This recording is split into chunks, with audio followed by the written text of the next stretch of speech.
Oh god, just why? What absolute sicko looked at the Week 3 schedule and said, yeah, make Kansas City versus the Giants the Sunday Night Football game. Yeah, put the two-time Super Bowl champs who fell one game short of three-peating up against a 3-win team. Let Patrick Mahomes face off against the quarterback room of Jameis Winston, Russell Wilson, and Jackson Dart. We could have had Bengals versus Vikings as the primetime game. Hell, why not Rams versus Eagles? Playoff rematch. That would have been incredible. Well, we'll run the simulations regardless, but I'm certainly going to need a drink first. So let's get behind the bar and make our drink a Manhattan Mule.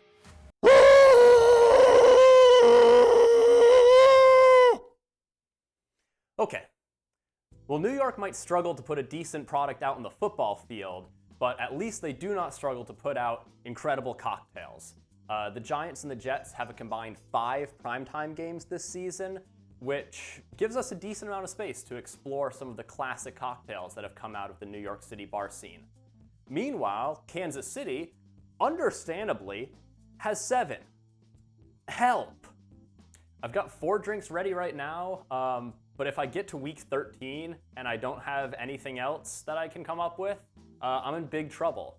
So if anybody has any Kansas City recommendations that they'd want to see on this channel, please put them in the comments down below. Future Connor problems aside, the Kansas City representative this week is a true Kansas native. It is the Horse Feather cocktail.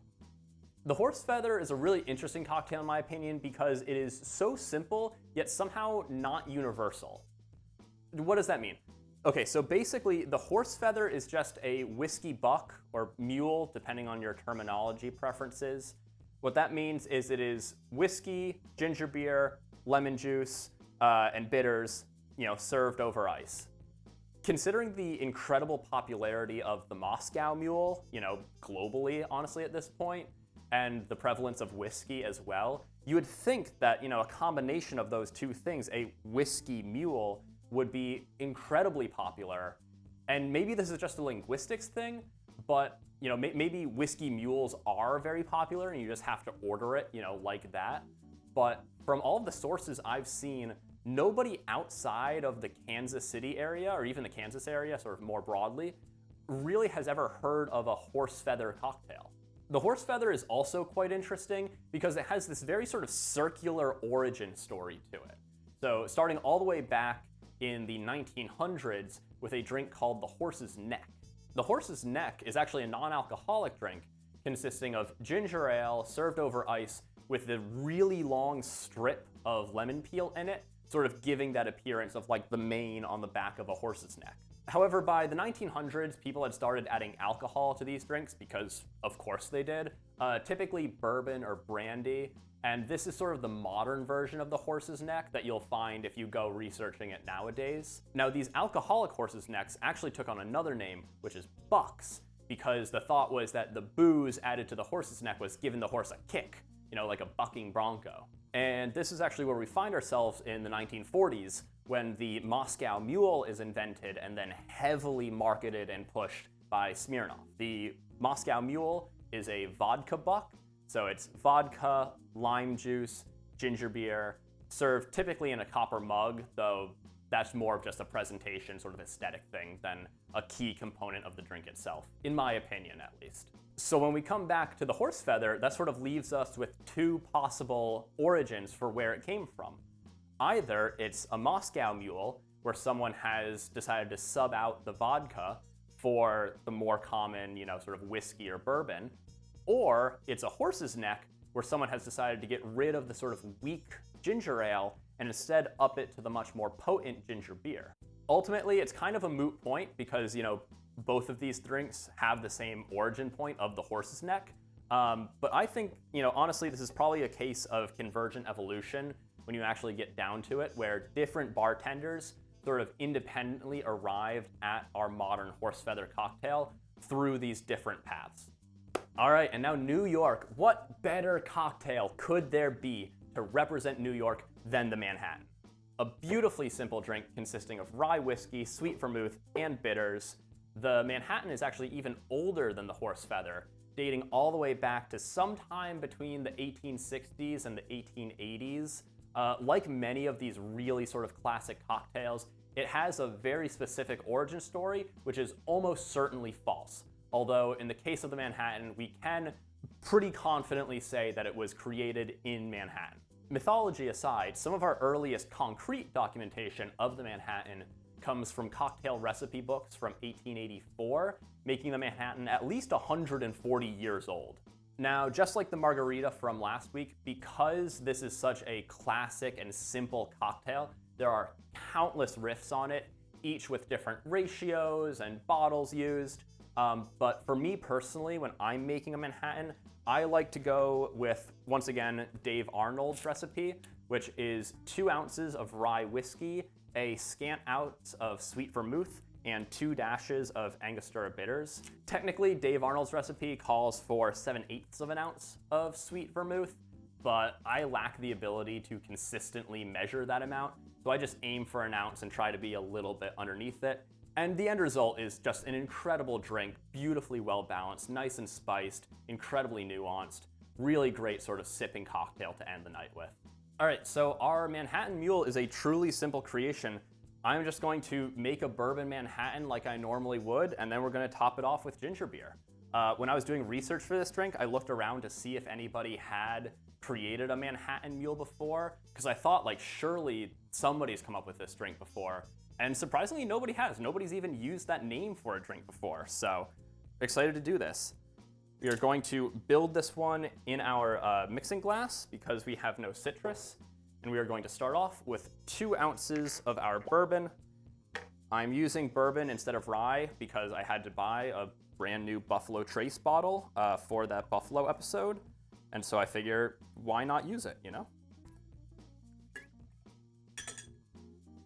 Of course, I have to go buy a rye for the Detroit video, but I don't have that bottle yet. We'll get to it. We are going to do 1 ounce of our sweet vermouth.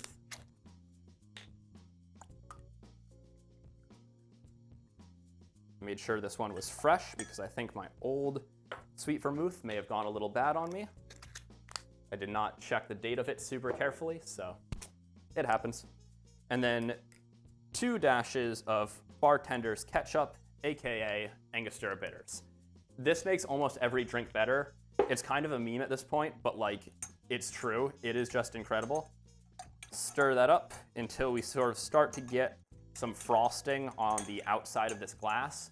That's when you can tell that the drink has sort of, you know, everything's been chilled inside your mixing glass. Again, things are going to mix quite easily in here because we don't have citrus. That's why we're not shaking it.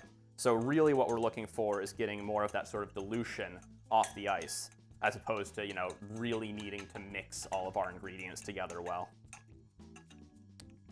All right, I think that is good. So we are going to now pour this into our chilled rocks glass. Just what a beautiful color. I'll never get over the color of Manhattan. It's so pretty. And then finally, we are going to top that off with about 4 ounces of our ginger beer.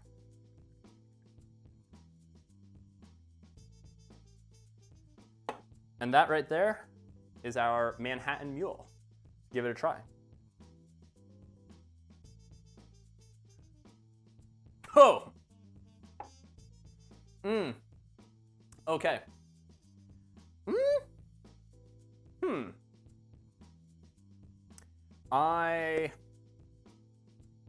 So I understand why nobody's made this drink before. Also, I was going to garnish this with an orange peel. I forgot to do that, so I don't know, deduct points on that as well. The ice I'm using is very wet because I accidentally left it out for a while. So that could be playing a factor here. But let's get back to the flavor notes because there's something very interesting at play here, and I want to get to the bottom of it.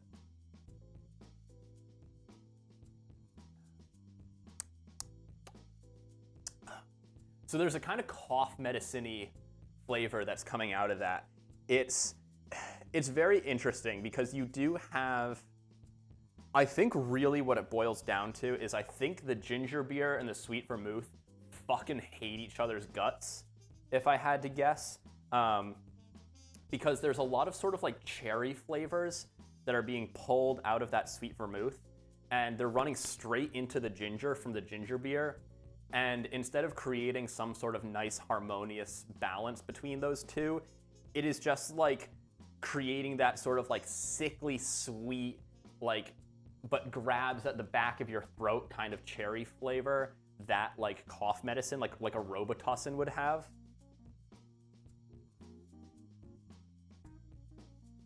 Ugh. Yeah, and it's, ooh, yeah.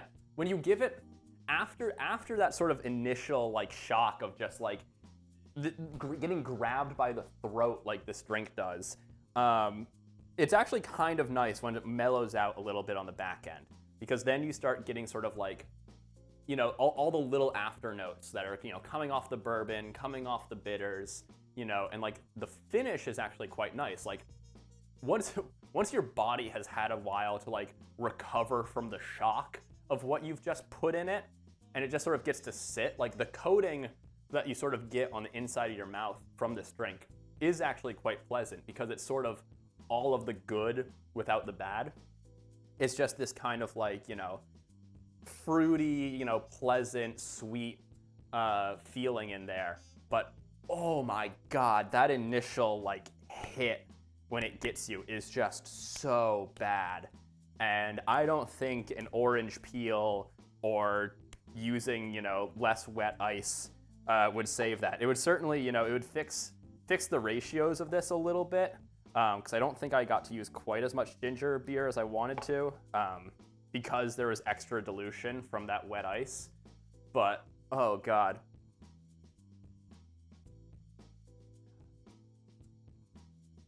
Okay, it is slightly improved with more of the ginger beer.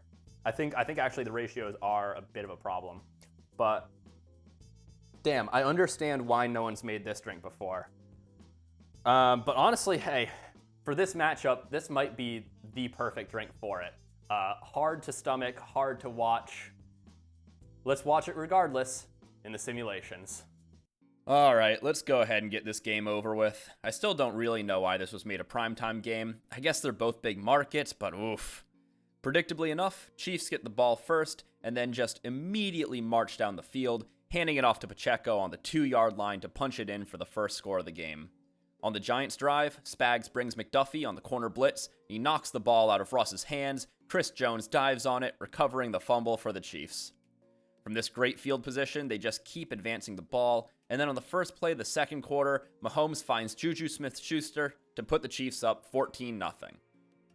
And yeah, this Spagnuolo defense just absolutely dominated this Giants offense, winning up front and in the secondary, keeping the ball in the hands of the Chiefs offense. Meanwhile, the Giants defense can't seem to slow the Chiefs, as Patrick Mahomes runs into the end zone untouched, routing the Giants 21-0 at the half. It took about 28 minutes, but the Giants finally managed to erase that 0 from the scoreboard, as Russ hits Darius Slayton on their first drive of the second half.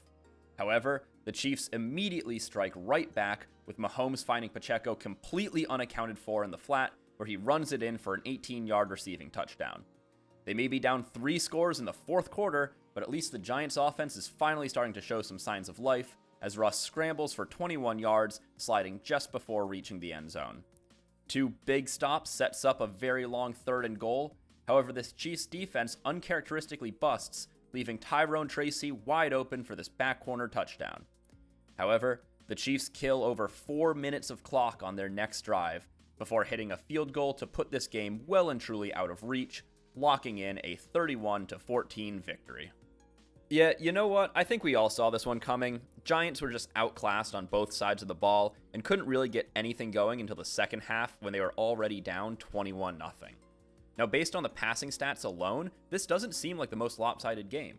Sure, Mahomes had over 100 more passing yards, but both of these quarterbacks had 2 passing touchdowns and were hyper efficient. In fact, Patrick Mahomes has never had a completion percentage above 95%.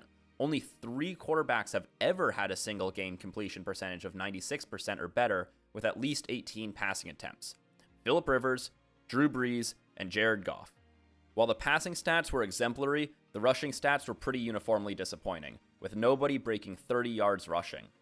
Starting with the quarterbacks this time, this is actually a pretty standard Mahomes performance. He's historically averaged around 20 yards per game on roughly 4 carries, so 5 for 28 is well within expectations. Similar story for Russ. He's certainly slowed down recently, so 20 yards on 2 carries is a fine outing. The Chiefs definitely gave Pacheco enough opportunities to run the ball. 15 carries is a little bit above his recent average, but just awful efficiency. 1.8 yards per carry would be his worst mark since his rookie season. Over on the Giants side, this is a below average performance from Tyrone Tracy, but not unlikely. He had 24 yards on 10 carries in this season's opener, which is nearly identical to this game. Both of these offenses really spread the ball around, both in terms of targets and passing yards. At the top of the depth chart, Chiefs are missing Rashee Rice until week 7, so it makes sense that they'd spread his targets around, showing Juju some attention. Travis Kelce got some. Now, this sim was run before Xavier Worthy got injured, but if he was playing, it's highly likely he'd have gotten some of those targets. On the other side, it seems like a lot of the Giants' offensive difficulties could be traced back to the fact that they couldn't get the ball to Malik Neighbors. 29 yards would be the fewest he's ever had in an NFL game. Also, a fun little gem at the very bottom, a 19-yard reception for Carson Steele would be more than double the longest reception he's ever had. In the Monte Carlo simulation, Russ actually had some pretty similar passing yards to the Madden simulation, similar rushing yards as well. The Monte Carlo sim had a very optimistic view of Cam Scatabo, both in terms of usage and in terms of production. Again, to give more context to how underutilized Malik Neighbors was in Madden, the Monte Carlo sim had his stats literally doubled from the Madden sim. 6 receptions for 58 yards. Over on the Chiefs side, we see a much better rushing performance from Pacheco, but all of the receivers see a drop in their production, which makes sense as the Monte Carlo sim currently tends to overemphasize running to the detriment of passing. It also makes sense that the Chiefs receivers saw a drop in their production, since the overall projected margin of victory is smaller in the Monte Carlo sim than in Madden, with the most common outcome being a 21-14 Chiefs victory. Based on this score distribution, there's a roughly 1.3% probability of the exact Madden score occurring. The scores are pretty evenly distributed around our mode, with the average of all 10,000 simulated games being a 20-14 Chiefs victory. Do you agree with the simulations, or do you envision a different future? I'm looking forward to hearing your thoughts down in the comments. As a reminder, our drink for this matchup is the very strange Manhattan Mule. If you decide to make it, please let me know what you think, and I'd love to hear your suggestions for what drink should be your team's representative. Stay curious, stay thirsty, and I'll see you in the next one.